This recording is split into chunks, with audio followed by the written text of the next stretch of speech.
hellfire, boy. This game is called Far Far West. And let me tell you something here, boy. This shit is the funnest rootin' tootin' shit I ever did play. Nah, but in all seriousness, this is a really fun game. And I wanted to talk about it. So, in case you didn't hear about this game, I'm going to fill you in just a little bit. This is a 1 to 4 player co-op shooter that kind of blends like elements of like open worldiness and a little bit of survival, RPG mechanics, and just basically like Western themed, obviously. And I think it combines a lot of these elements pretty well. This is the Far Far West, boys. I spent some couple hours in it and I got some thoughts, so let's get into it.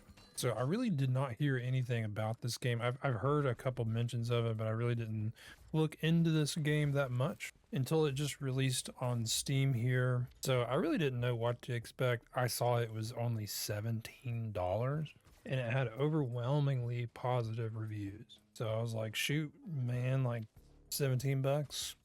What can it hurt? I think when I loaded up the loading screen, I kind of was expecting maybe just kind of like another fun, like not that serious, funny, like indie party game, like something you'd probably get some funny clips out of with your friends and stuff like that. But what I got instead, like honestly, is just like a really fun, addictive gameplay loop.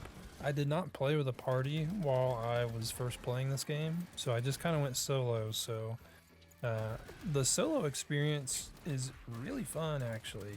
It is more challenging, I guess. I assume doing the mission solo or doing the extraction solo.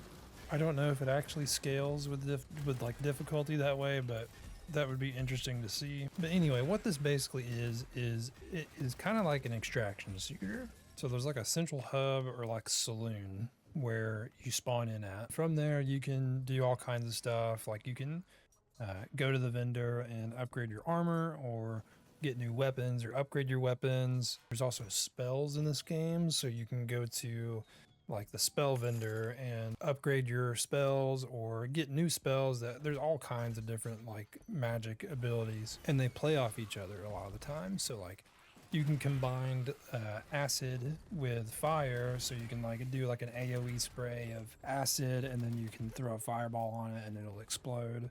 That comes in really handy for certain types of enemies. So this character with like a shield in the front where unless you get a headshot, you really can't do any damage to him. And like a lot of times this game is so like fast paced, like quick. Combat is quick.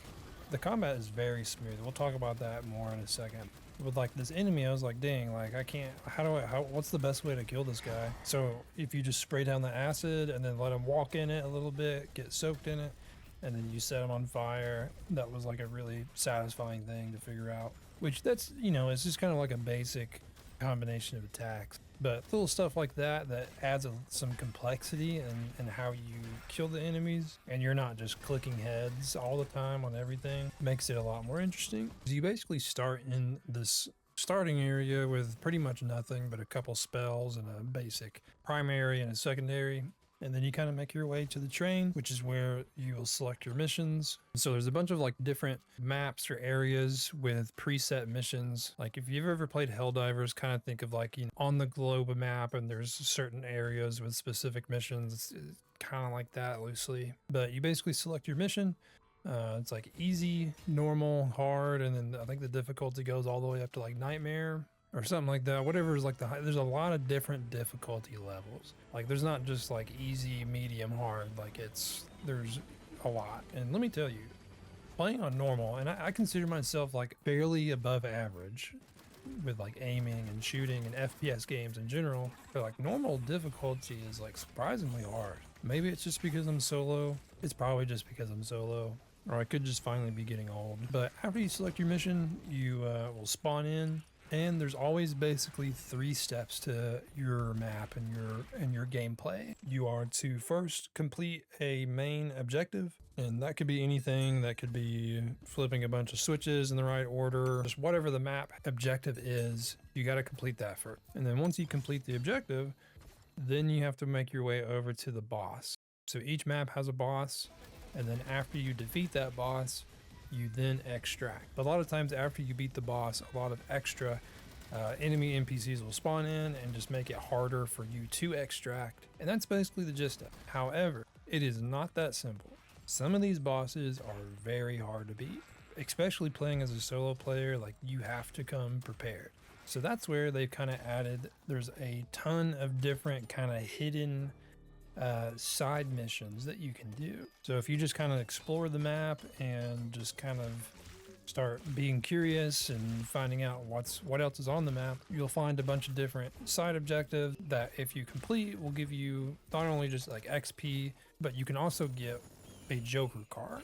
And a Joker card is basically just like a perk card. So it might be something like faster rate of fire or faster reloads, or you do more damage in midair.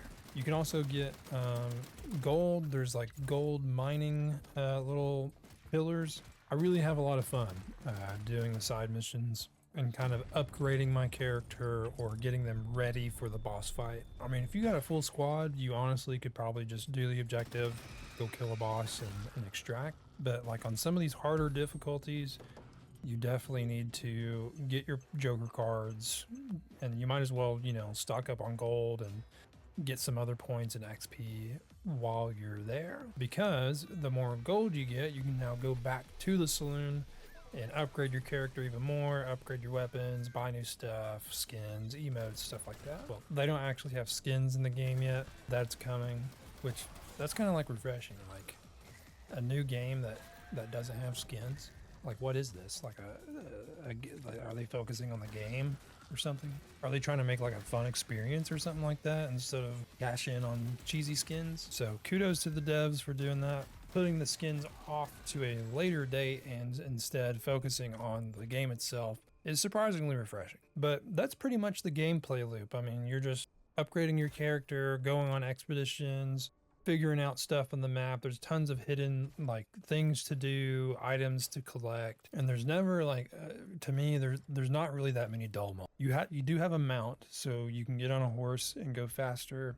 And if you really know where some of like the major POIs are on the map, there's not really a lot of downtime. Like, you're going from point to point to point, and there's always enemies. There's all kinds of different types of enemies, and they're also adding new enemies later into the game.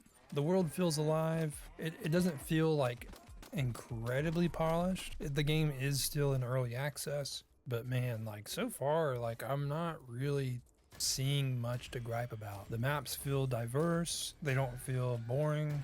Even the wildlife will mess you up, like a snake out of nowhere will just jump scare you and you'll have to deal with that. The gunplay is fun. I like the fast gunplay. I like the dashing around.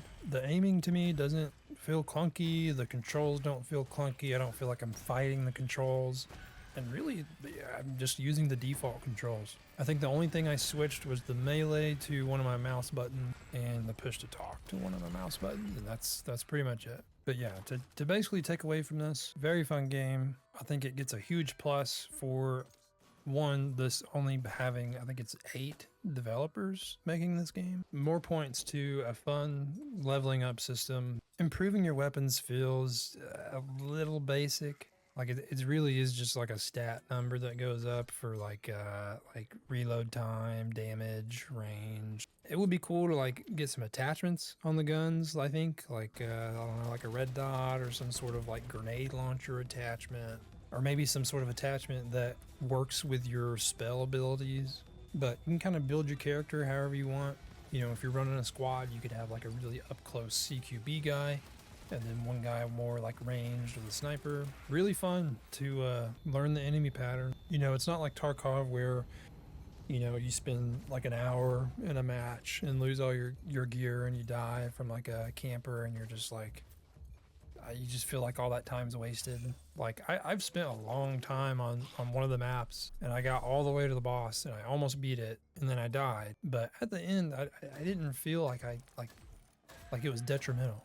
Like I was just eager to hop back into the match and play it again, because just the act of playing the game itself is really fun. Like, even if I don't make it, even if I don't extract, the minute to minute gameplay experience is really fun. So definitely a game I think should be on your radar. For 17 bucks, I think it's a steal. I'm really excited to see what else that they put into the game and keep adding on to it. And yeah, go check them out.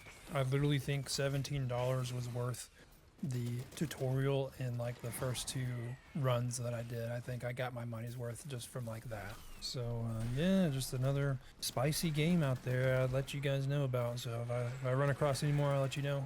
And thanks for watching. Have a good one.